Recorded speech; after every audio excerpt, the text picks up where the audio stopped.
अस्सलाम वालेकुम बेटे, कैसे हैं? ठीक ठाक हैं? उम्मीद है कि आप सब लोग खैर खैरियत से होंगे और सेफ्टी प्रोटोकॉल्स जो हैं अपने फॉलो करते होंगे। बड़ा ज़रूरी है बेटे, ये सिर्फ आपके लिए नहीं, आपकी फैमिली, आपकी मिलने जुलने वाले, आपके अजीज़ रिश्तेदार और overall as a society, as a मुल्क भी हमारे लिए बहुत ज़रूरी है कि हम उनको फॉलो करें।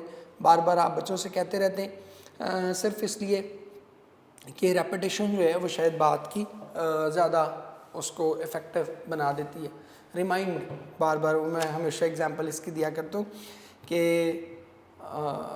अगर अल्लाह एक बार भी कुरान करीम में फरमा देते ना कि नमाज़ पढ़ो, तो वो फ़र्ज़ हो जानी थी।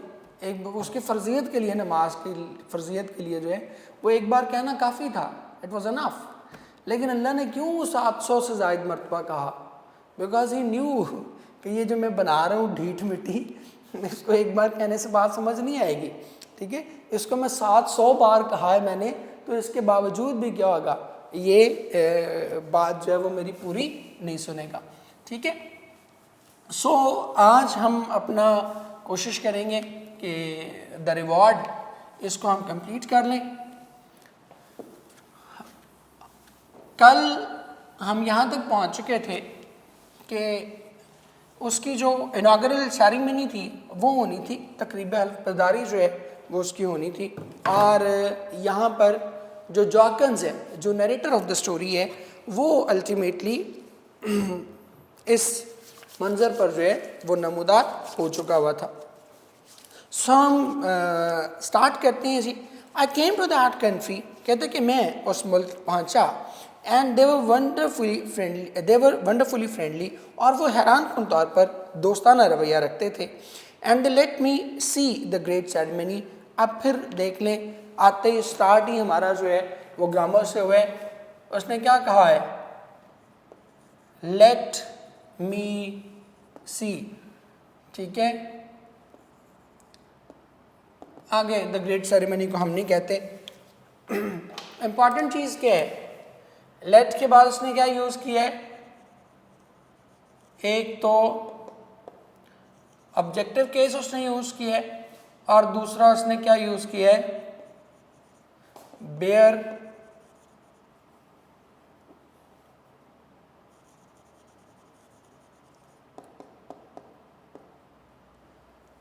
बेयर इन्फिनेटिव जो है वो उसने यूज़ किया। दे वर वंडरफुली फ्रेंडली, कहते कि वो हैरान कुन हद तक दोस्ताना थे। And they let me see the great ceremony, और उन्होंने मुझे वो अजीम तकरीब देखने की इजाज़त दी, which took place as soon after the creation of the post. Creation, तख्लीक, फॉर्मेशन आप उसको कर सकते हैं।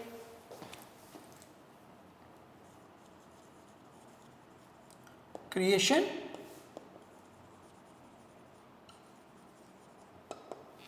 फॉर्मेशन। और उन्होंने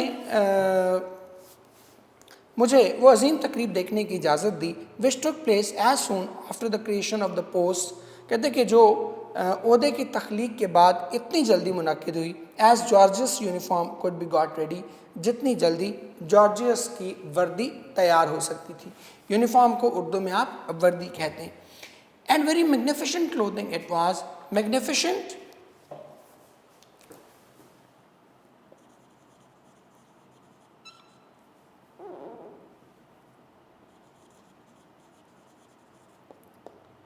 मैग्निफिसेंट कहते हैं वंडरफुल, अमेजिंग, चार्मिंग, अट्रैक्टिव, इन मानों में।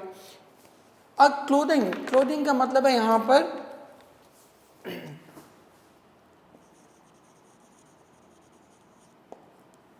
क्लोथिंग का मतलब है यहाँ पर dress. And very magnificent clothing it was, और ये बड़ी ही शानदार वर्दी थी। अ tight fitting suit of red velvet, velvet कहते हैं मखमल, उर्दू में आप इसको कहते हैं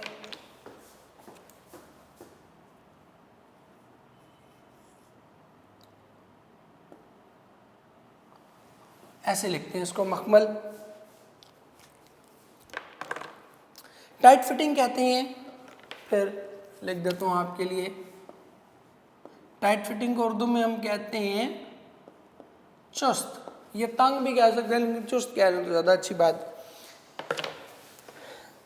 A very magnificent clothing it was, और ये बड़ा ही शानदार लिबास था। A tight fitting suit of red velvet, सुर्ख मखमल का एक चुस्त लिबास, all gay with gold button, गे जो है कहते हैं शाइनिंग,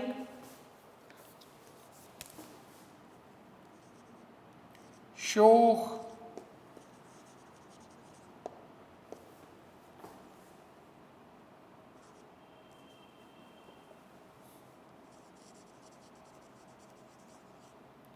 शिमर, ग्लेयर इन मानों में।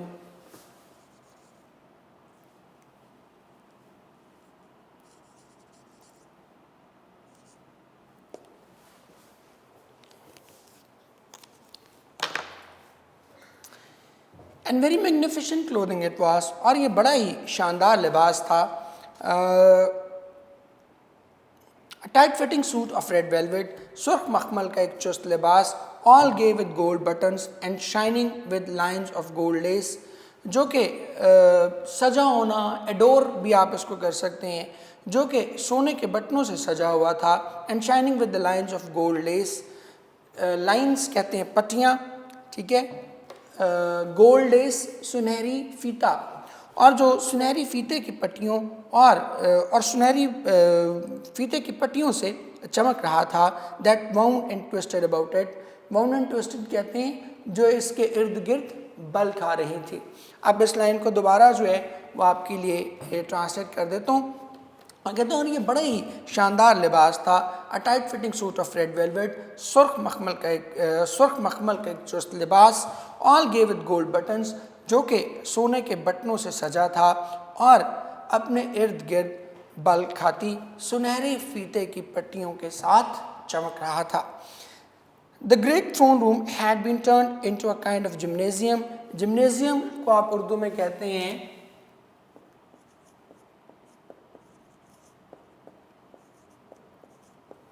वर्जिश गाह। The great throne room had been turn into a kind of gymnasium, throne room कहते हैं दरबार, ठीक है, कहते हैं कि उस अजीम दरबार को एक तरह की वर्जिश गाह में तब्दील कर दिया गया था। With the members of the royal house, royal house कहते हैं शाही घराना, seated along a raised platform eight one and, platform कहते हैं चबूतरे को, रेज्ड बुलंद, कहते हैं कि उस अजीम शाही दरबार को या उस अजीम दरबार को एक तरह की वर्जिश गाह में तब्दील कर दिया गया था और शाही ख़ानदान के अफराद एक तरफ बुलंद चबूतरे पर बैठे थे। And the principal officers, principals officer आप इनको आला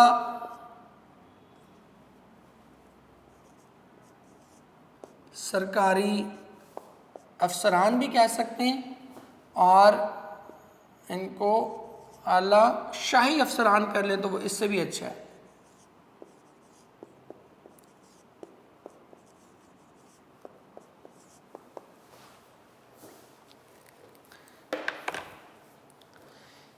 and the principal officers standing beside and behind them, और आला शाही अफसरान उनके पहलू में और पीछे खड़े थे। बिसाइड पहलू में, बिहाइंड पीछे। Great curtains of red and gold were hung along the walls, hung लटकाए जाना, अलॉन्ग द वॉल्स दीवारों पर, कर्टन्स कहते हैं पर्दे, ब्लाइंड्स भी आप इसको कर सकते हैं। कहते हैं कि दीवारों पर ग्रेट का मतलब अब यहाँ पर ब्यूटीफुल आएगा, चार्मिंग आएगा। कहते हैं कि दीवारों पर सुनहरे, लाल और सुनहरे रंग के शानदार खूबसूरत पर्दे लटकाए गए थे। And the high swings of the court acrobats, swings कहते हैं झूले, बुलंदो बाला झूले। And the high swings of court acrobats, झूले भी कह सकते हैं, और इसके लिए झूले की बजाय अगर आप एक और वर्ड यूज़ कर लें,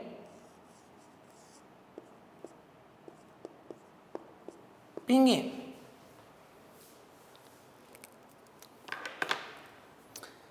and the high swings of court acrobat, और बाजीगरों के बुलंदो बाला झूले, hung down with gilded ropes, gilded कहते हैं गोल्डन, सुनहरी, ठीक है, और बाजीगरों के बुलंदो बाला झूले सुनहरी रस्सियों के साथ छत से नीचे लटकाए गए थे। And a row of neat hurdles was arranged on the polished floor, ठीक है, हर्डल्स कहते हैं रुकावटें, ठीक है, रुकावटें, और नीट तरतीब के साथ लगाना। And a row of neat hurdles was arranged on the polished floor, और नफीस रुकावटों की, नीट नफीस भी यहाँ पर आप उसको इस्तेमाल कर सकते हैं, और नफीस रुकावटों की और नफीस रुकावटें बड़ी तरतीब के साथ चमकदार फर्श पर सजा दी गई थीं। लाइक द वंस, बिल्कुल उन्हीं रुकावटों की तरह, over which Georgius had won his race when at school, कहते कि बिल्कुल उन्हीं रुकावटों की तरह जिन पर से जॉर्जियस ने कभी स्कूल के ज़माने में रेस जीती थी। अब इस लाइन को दोबारा कह रहा हूँ क्योंकि लेंथी लाइन है, एक बार सुन लीजिएगा। कहते great curtains of red and gold were hung along the walls, कहते कि दीवारों पर सुनहरे और सुर्ख रंग के खूबसूरत पर्दे लटकाए गए थे। And the high swings of the court acrobats hung down with gilded ropes from the ceiling, और बाजीगरों की बुलंद बाला पींगें छत से सुनहरी रस्सियों के साथ नीचे लटकाई गई थीं। And a row of neat hurdles was arranged on the polish floor, और चमकदार फर्श पर नफीस रुकावटों की एक कतार तरतीब से लगाई गई थी, बिल्कुल उन्हीं रुकावटों की तरह जिन पर से जॉर्जियस ने स्कूल के ज़माने में रेस जीती थी। लाइट्स ग्लिटर्ड, कहते कि रोशनियाँ जगमगाईं, ग्लिटर्ड कुमकुमे रोशन होना या रोशनियाँ जगमगाना। A band in pale green and gold, pale green कहते हैं हल्के सब्ज रंग का, गोल्ड सुनहरे। अ बैंड इन पेल ग्रीन का मतलब है हल्के सब्ज और सुनहरे रंग में मलबूस। इसको ज़रा मैं लिख ही देता हूँ।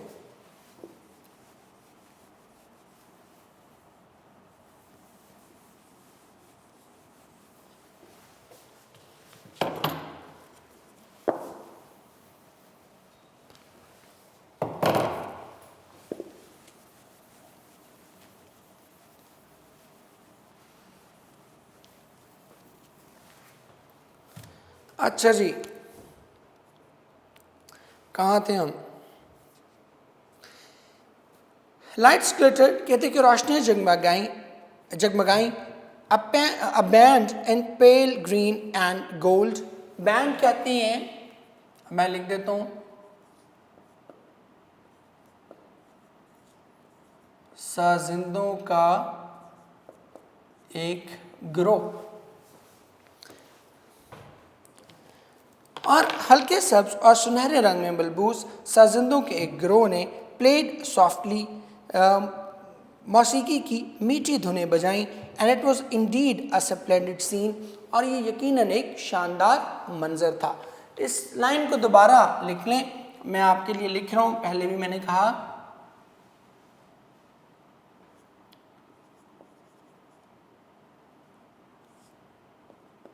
रोशनियाँ या कुमकुमे, दोनों सूरतों में लिख सकते हैं आप।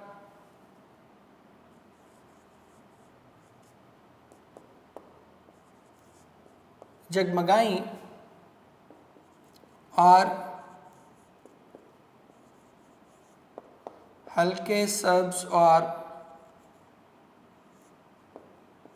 सुनहरे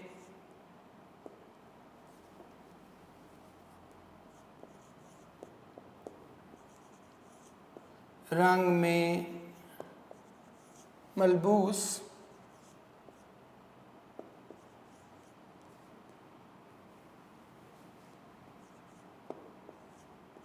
साजिंदों के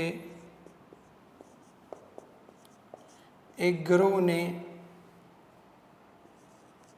मधुर या मीठी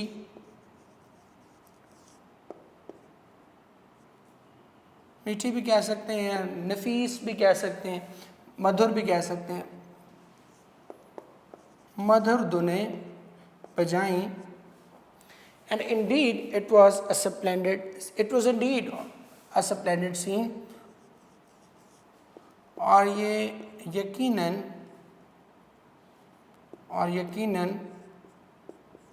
ये एक शानदार मंजर था। ठीक है जी। सो इस तरह से आप इसको देख सकते हैं। Lights glittered, a band in pale green and gold played softly, कहते हैं कि रोशनियां जगमगाई और हल्के सब्ज और सुनहरे रंग में मलबूस साजिंदों के एक गिरोह ने मधुर धुनें बजाईं, और यकीनन ये एक शानदार मंजर था। I will not describe it to you. Describe का मतलब होगा यहाँ पर जी, डिस्क्राइब का मतलब है नरेट, बयान करना। I will not describe it to you, कहते कि मैं इसे आपसे बयान नहीं करूँगा, बिकॉज एवरीथिंग देयर, क्योंकि वहाँ मौजूद हर चीज़, the uniform and the ladies brilliant dresses, वर्दियाँ और ख़वातीन के ज़र्क बर्क लिबास या शानदार लिबास, was put utterly in the shade। utterly कहते हैं completely, in the shade कहते हैं उर्दू में। इसके लिए हम एक टर्म यूज़ करते हैं, पुट इन द शेड, मांद पड़ जाना। ठीक है। I will not describe it to you, कहते कि मैं आपसे ये सब बयान नहीं करूँगा, बिकॉज एवरीथिंग देयर, क्योंकि वहाँ मौजूद हर शय, the uniforms and the ladies brilliant dresses, कहते कि वर्दियाँ और औरतों के शानदार लिबास, was utterly put in the shade by the moment, उस लम्हे के सामने मुकम्मल तौर पर मांद पड़ गए। when the doors opened, जब दरवाजे खुले, with a flood of golden light, सुनहरी रोशनी के एक सैलाब के साथ, जब दरवाजे सुनहरी रोशनी के एक सैलाब के साथ खुले, and the old man in his brilliant uniform, और वो बूढ़ा शख्स अपने शानदार वर्दी में, appeared between them, उनके दरमियान आन मौजूद हुआ, for the crowning of his life's work। Crowning कहते हैं रिवॉर्डिंग, रिवॉर्ड, सिला पाना, अपनी उम्र भर की मेहनत का सिला पाने के लिए। कहते हैं कि लेकिन मैं आपसे इसे बयान नहीं करूँगा, क्योंकि वहाँ मौजूद हर शय, वर्दियाँ और ख़वातीन के शानदार लिबास उस लम्हे के सामने मुकम्मल तौर पर मांद पड़ गए, जब दरवाज़े सुनहरी रोशनी की सैलाब के साथ खुले और वो बूढ़ा शख्स अपने शानदार वर्दी में अपनी उम्र भर की मेहनत का सिला पाने के लिए उनके दरमियान आन मौजूद हुआ। ठीक हो गया जी। ये पूरी लाइन है, लेंथी लाइन है, इसमें लेंथी लाइंस हैं थोड़ी सी, इसको आपने ज़रा ध्यान से देख लेना। His white hair and the red uniform of the court acrobat showed each other to perfection। ठीक है, showed each other to perfection कहते हैं एक दूसरे को खूब उजागर करना, एक दूसरे को खूब नुमायाँ करना। कहते कि उसके सफ़ेद बाल, अब ये इसको हाईलाइट कर लें,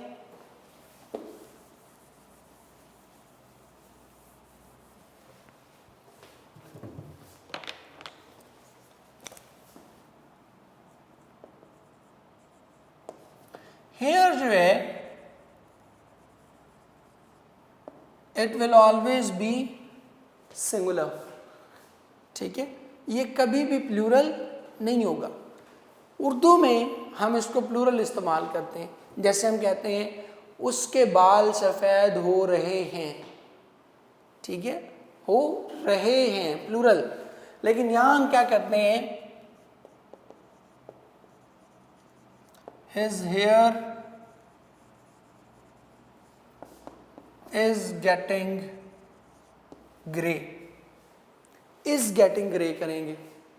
ठीक है, हम कहते हैं आगे चल के आप आएंगे, अब पढ़ेंगे आगे चल के, Bella's hair was long and golden। ठीक है, तो यहाँ पर was यूज़ करेंगे, were यूज़ नहीं करेंगे। ठीक है, तो ऑल्दो कि हम उर्दू में इसको प्लूरल यूज़ करते हैं, लेकिन इंग्लिश में हेयर क्या होगा, सिंगुलर होगा। हाँ, एक सिचुएशन है प्लूरल वेरी, लेकिन वो आगे चल के हम चैप्टर नंबर 12 में उसको पढ़ेंगे इंशाल्लाह। तो उस वक्त बताऊंगा कि एक सिनेरियो ऐसा भी है कि हम इसको हेयर्स भी यूज़ कर सकते हैं। वहाँ उसने किया हुआ है कि मुझे वो लाइन भी याद है, आपने तो अभी पढ़ी नहीं होगी इसलिए आपको बताने का फ़ायदा नहीं है, लेकिन फिर भी बता देता हूँ। कहते हैं कि may be the hairs of my head could be counted. वहाँ पे हेयर्स करती है, हेयर नहीं करती, लेकिन वो एक स्पेशल केस है, वो हम जब वहाँ पहुँचेंगे तो बताऊँगा कि किस तरह काउंटेबल हेयर को हम प्लूरल में यूज़ कर सकते हैं।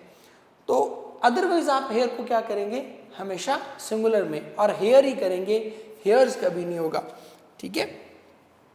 His white hair and the red uniform of the court acrobat, कहते कि उसके सफ़ेद बाल और शाही बाजीगर की सुर्ख वर्दी showed each other off to perfection, मुकम्मल तौर पर एक दूसरे को नुमाया कर रहे थे। And his thin figure, figure का मतलब है यहाँ पे बॉडी, ठीक है। मैं इधर लिख भी देता हूँ आपके लिए, फिगर का मतलब है बॉडी या स्ट्रक्चर। इन थिन फिगर कहते हैं, और उसकी दुबला पतला जिस्म, worn out with as,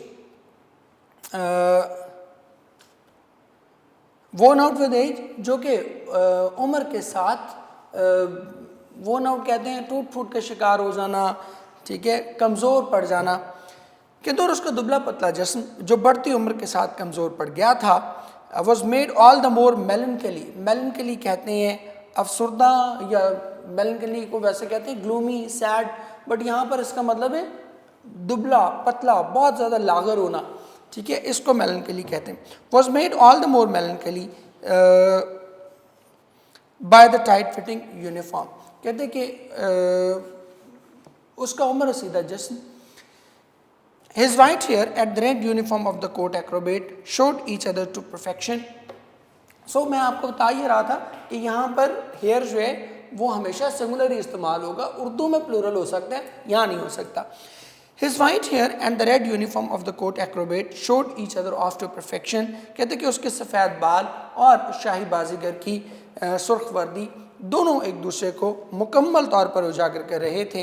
and his thin figure, और उसका दुबला पतला जिस्म, worn with age, जो वक्त के साथ कमज़ोर पड़ गया था, was made all the more melancholy by the tight fitting uniform, उस चुस्त लिबास की वजह से और भी ज़्यादा लागर दिखाई दे रहा था। as though tired by his long patience, कहते कि जैसे कि वो अपने इस तवील सब्र से, पेशेंस कहते हैं कंट्रोल, जैसे कि वो अपने इस तवील सब्र से तंग आ गया हो, and the work of a life time, और उम्र भर की मेहनत से, और यूं जैसे कि वो अपने तवील सब्र और उम्र भर की मेहनत से तंग आ चुका हो, उकता चुका हो। He walk slowly in his pointed shoes, कहते कि वो नोकदार जूते पहने आहिस्ता से आगे बढ़ा। And leaned on a gilded stick, stick lean कहते हैं झुक जाना, स्टूप कहते हैं, बेंड कहते हैं, गिल्डेड चमकदार सुनहरी, और उस सुनहरी छड़ी पर आकर झुक गया। ही केम टू द हर्डल्स, कहते कि वो फिर रुकावटों तक आया, दैट ही रिमेंबर्ड, जो उसे बड़ी अच्छी तरह से याद थी, over which once he had won so easy a victory, कहते कि वही रुकावटें जिन पर से कभी उसने बासानी फतह अपने नाम की थी, ठीक है। अब ये एक बड़ी emotional side of the story है, इस पार्ट में हम देखते हैं बड़ी emotional side of the story है कि किस तरह एक शख्स जो है, जो अपनी जवानी में बड़ा शानदार एथलीट है, जो बड़ी आसानी से दौड़ जीत रहा है, हाई जंप जीत रहा है, 100 यार्ड्स जीत रहा है, बड़ा फिट है, इमोशनल है, और जनाब अपने आप को बड़ा 30 बार खान समझता है, वो बंदा जो है वो अल्टीमेटली जो है एक he has become a symbol of helplessness, एक तरह से हमें वो बेबसी की तस्वीर बने हुए जो है वो दिखाई देते हैं कि वो उन रुकावटों को जो है अब अबूर नहीं कर सकता, अब वो सिर्फ आता है, उनको टच करता है, और उसके चेहरे पर जो है एक मायूसी जो है वो वाज़े तौर पर जो है वो झलक रही है। और ये मायूसी, ये जो डिसअपॉइंटमेंट आपको इस वक्त फ़िलहाल नज़र आ रही है, ये या वो जो कहते हैं कि as tired by his long patience, ये जो उसकी एक फीलिंग, टायर्डनेस की फीलिंग है, ये जो वो इस वक्त वो बड़ा थका हुआ अपने आप को वोर्न आउट महसूस कर रहा है, ये सिर्फ उसका एज फैक्टर नहीं है, ठीक है, ये उसका जिस्म जो वोर्न आउट हो गया है, जो मेंटली अपने आप को थका हुआ महसूस कर रहे हैं, इसकी रीज़न एक और भी है, और वो रीज़न क्या है कि he has realised that his life has been wasted. अब उसे आके अंदाज़ा हुआ, वो बात पहले कह रहा था ना कि and realise so late in life but always takes time that his parents were after all right, ठीक है। तो ये चीज़ उसको समझने में भी क्या हुआ है, उसको समझने में भी थोड़ा वक्त लगा। और अब जब ये रियलाइजेशन उसके अंदर डेवलप हुई है ना कि ये ज़िंदगी जो है वो ज़ाया हो गई है, ज़िंदगी गुजर गई है, तो अब उसे आके ये जो रियलाइजेशन है ये उसे तंग कर रही है, ये उसके अंदर एक मायूसी पैदा कर रही है। मुझे एक शेर याद आ गया, आप सुना देता हूँ आप बच्चों को। कभी कभी वो मतलब टॉपिक ऐसा आ जाता है कि उसमें वो बड़ा फिटिंग कोई शेर आपको याद आ जाता है। तो वो था कि एक उम्र गुजारी है तो मालूम हुआ है, एक उम्र गुजारी है तो मालूम हुआ है, इस तरह तो जीने का इरादा ही नहीं था, ठीक है। तो सम टाइम ज़िंदगी में आप रियलाइज़ करते हैं कि यार नहीं, ये ज़िंदगी जो है या मुनीर न्याज़ी साहब के एक और शेर चलें, बात कर रहे हैं तो मुझे याद आ गया, वो भी आप बच्चों को सुना देता हूँ। कहते हैं कि चाहता हूँ मैं मुनीर इस उम्र के अंजाम पर, चाहता हूँ मैं मुनीर इस उम्र के अंजाम पर, एक ऐसी उम्र जो इस उम्र से मुश्किल ना हो, ठीक है। तो आप समटाइम यू रियलाइज़ कि यार ये टाइम जो है, ये ज़िंदगी जो है ये मैंने वेस्ट कर दी है, ठीक है, ये ज़िंदगी जो है वो मैंने ज़ाया कर दी है। या फिर आज पता नहीं क्यों 2-3 शेर याद आ गए मुझे, टॉपिक उस तरह का था, थोड़ा सा उसमें इमोशनल टच था, तो आपको सुना देता हूँ बच्चों को। वो एक और उसका वसी शाह का एक बड़ा अच्छा शेर है, वो कहते हैं कि ज़िंदगी अब के मेरा नाम न शामिल करना, ज़िंदगी अब के मेरा नाम न शामिल करना, अगर ये तय है कि यही खेल दोबारा होगा, ठीक है। तो आप फिर ज़िंदगी से समटाइम डिसअपॉइंटेड फील करते हैं। तो ये जो डिसअपॉइंटमेंट है ये उसके सिर्फ फिज़िकल जो डिटीरियोरेशन है उसकी वजह से नहीं है, ये डिसअपॉइंटमेंट इस वजह से भी है बिकॉज ही रियलाइजेज़ कि उसने अपनी उम्र जो है, अपनी ज़िंदगी जो है उसको वेस्ट कर दिया, और अब वो उस अपने प्राइम टाइम को याद कर रहे हैं कि किस तरह मैंने जो है वो बड़ी एक शानदार ज़िंदगी जो है वो अपने पीछे छोड़ आया हूँ। As he came to the first he looked up for a moment, कहते कि जब वो उनमें से पहली के पास पहुँचा तो उसने एक लम्हे के लिए ऊपर देखा, with a slightly sad expression towards the royal platform। अपनी एक्सप्रेशन कहते हैं इम्प्रेशन, सैड, ग्लूमी, अपनी आंखों में एक अफसरदा तासुर सजाए शाही चबूतरे की जानिब। कहते कि जब वो इनमें से पहली के पास आया तो उसने अपनी आंखों में एक अफसरदा तासुर सजाए शाही चबूतरे की जानिब ऊपर देखा, as though he asked some question with his eyes, जैसे कि वो अपनी आंखों से कुछ सवाल पूछना चाह रहा हो, because he knew कि अब मैं कुछ नहीं कर सकता, मेरे लिए फिज़िकली कोई एक्टिविटी परफॉर्म करना मुमकिन नहीं है। तो अब वो शाही मेहमानों की तरफ देख रहा है कि बस सिम्बॉलिकली मैंने इनको टच कर दिया, ये मेरे लिए काफ़ी है, ये क्वेश्चन वो पूछ रहा है। Whatever the question was, it was at once understood। कहते कि सवाल जो भी था वो फ़ौरन समझ लिया गया। Royal smiles were directed towards him, शाही मुस्कुराहटों का रुख इसकी जानिब हुआ, ये शाही मुस्कुराहटें इसकी जानिब मुतवज्जो हुई। And gentle applause broke out from every hand. Applause कहते हैं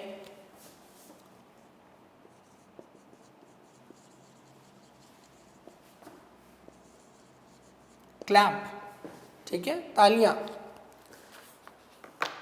हल्की आवाज़ में, जेंटल अपलॉज हल्की आवाज़ में तालियां। And gentle applause broke out from every hand, और हर कोई हल्की आवाज़ में तालियां बजाने लगा। विच ही अंडरस्टूड एट वंस, जिसे वो फ़ौरन समझ गया। And the old bent form कहते हैं बूढ़ा झुका हुआ जिस्म। And the old bent form का मतलब यहाँ पर शक्ल है, स्ट्रक्चर है, बॉडी है। And the old bent form, और वो बूढ़ा झुका हुआ जिस्म, moved on away from the hurdle, इस रुकावट से दूर हटता चला गया। Once he raised the hand, कहते कि एक बार उसने अपना हाथ फिजा में बुलंद किया, to touch the lowest of the swings, सबसे निचली पींग को छूने के लिए। कहते कि उस एक बार उसने सबसे निचली पींग को छूने के लिए अपना हाथ फिजा में बुलंद किया। That were hung from the ceiling, वो पींगें जो कि छत से नीचे लटक रही थी। कहते कि एक बार उसने छत से लटकती पींगों में से सबसे निचली पींग को छूने के लिए अपना हाथ फिजा में बुलंद किया। But again the applause broke out, लेकिन एक बार फिर तालियां गूंज उठीं। एश्योरिंग, गारंटिंग, अटेस्टिंग, अफर्मिंग, यकीन दिलाना, जो कि इसे इस बात का यकीन दिला रही थी that no actual activity was expected of him. Actual activity, हकीकी सरगर्मी, अमली मुजाहरा भी आप इसको कर सकते हैं, जो कि इसे यकीन दिला रही थी कि इससे किसी अमली मुजाहरे की तवक्को न थी। सो हैविंग मेड हिज बोज कहते हैं झुक कर शुक्रिया अदा करना, कहते हैं, और लिहाजा झुक कर सबका शुक्रिया अदा करने के बाद he was led to a seat, उसे एक नशिस्त की जानिब ले जाया गया। हिज लाइफ्स एम्बिशन अचीव्ड, और उसकी ज़िंदगी का मकसद पूरा हो चुका था। It must have taken him more than 60 years to do it, कहते कि उसे ये सब करने में तकरीबन 60 साल से ज़ायद का अरसा लगा था। Since first he came by the strange ambition of his, उस वक्त से जब से उसे ये अहमकाना ख्याल सूझा था। बट ही डिड इट, लेकिन आखिर उसने इसे कर दिखाया। Not many stick to a thing for so long, बहुत ज़्यादा लोग इतने अरसे तक किसी चीज़ पर डटे नहीं रहते। So that is the motivational thing. ठीक है, ये ठीक है, हासिल नहीं हुआ उसे कुछ, बट वो ज़िंदगी में जो करना चाहता था अल्टीमेटली ही अचीव्ड इट। सो ज़िंदगी में जो उसका ड्रीम था, जो उसकी ख्वाहिश थी, जिसमें वो खुश था, वो अल्टीमेटली उसने अचीव कर लिया। लेकिन साथ ही साथ हमारे लिए मॉरल भी है, मोटिवेशन के साथ साथ, कि ज़िंदगी में अहमकाना चीज़ों को अपना मकसद नहीं बनाना। ठीक है, अपने पैशन को ज़रूर फॉलो करें, अपने दिल की आवाज़ को ज़रूर सुनें, जो आप करना चाहते हैं, जिसको आप एंजॉय करते हैं, जिसमें आप खुशी महसूस करते हैं, उस काम को ज़रूर करें। ठीक है, मगर साथ साथ थोड़ा लॉजिक, थोड़ा दलील, थोड़ा प्रैक्टिकल या प्रैग्मेटिक अप्रोच जो है वो भी ज़रूर अपनाएं। ठीक है, ऐਵੇਂ ना आपका दिल में ख्याल आ जाए कि जी मेरा दिल कर रहा है मैं खंबे पे चढ़ जाऊँ। ठीक है, तो खंबे पर चढ़ के मैं वहाँ से देखूंगा दुनिया नीचे कैसी लगती है।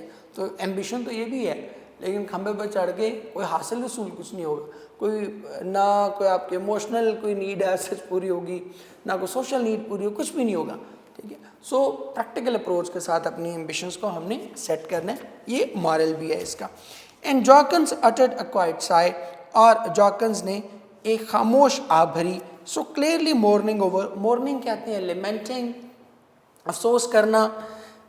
सो clearly mourning over some lost ambition, और यकीनन और वाज़े तौर पर वो किसी ऐसी ख्वाहिश का मातम कर रहा था that he himself had given up, जो शायद उसने खुद भी तर्क कर दी थी। That not even Turbet asked him what it was, जिसके बारे में टर्बेट ने भी उससे नहीं पूछा कि आखिर वो क्या थी। और यहाँ पर हमारी स्टोरी जो है वो कंक्लूड होती है। और आखिरी लाइन भी थोड़ी सी इमोशनल टची लाइन है कि वो आप भर के अपनी किसी ख्वाहिश का बता रहे हैं कि वो ख्वाहिश ऐसी ख्वाहिश जो क्या थी तो उसने खुद भी छोड़ दी थी। और हमारी ज़िंदगी में बेशुमार ऐसी ख्वाहिशात होती हैं जो कि हम ज़िंदगी में किसी न किसी वक्त जो है वो फ़ोरगो कर देते हैं। मैं एक जुमला कहता होता हूँ कि हर इंसान का दिल बहुत सी ख्वाहिशात का कब्रिस्तान होता है। ठीक है, बहुत सी ख्वाहिशात हमारे अंदर जो है वो बनती हैं, पनपती हैं, एंड देन दे डाई, फिर वो दम तोड़ जाती हैं। ठीक है, सो कोशिश करें, यही मैसेज है इस स्टोरी का, कि कोशिश करें कि अपनी मैक्सिमम ख्वाहिशात को जो है वो बचा लें, उन्हें जो है मरने ना दें, उन्हें दम ना तोड़ने दें। कोशिश करें कि उन ख्वाहिशात को पाए तकमील तक पहुँचाया जाए। ठीक है, थैंक यू वेरी मच बच्चे, बहुत शुक्रिया, जीते रहें, खुश रहें।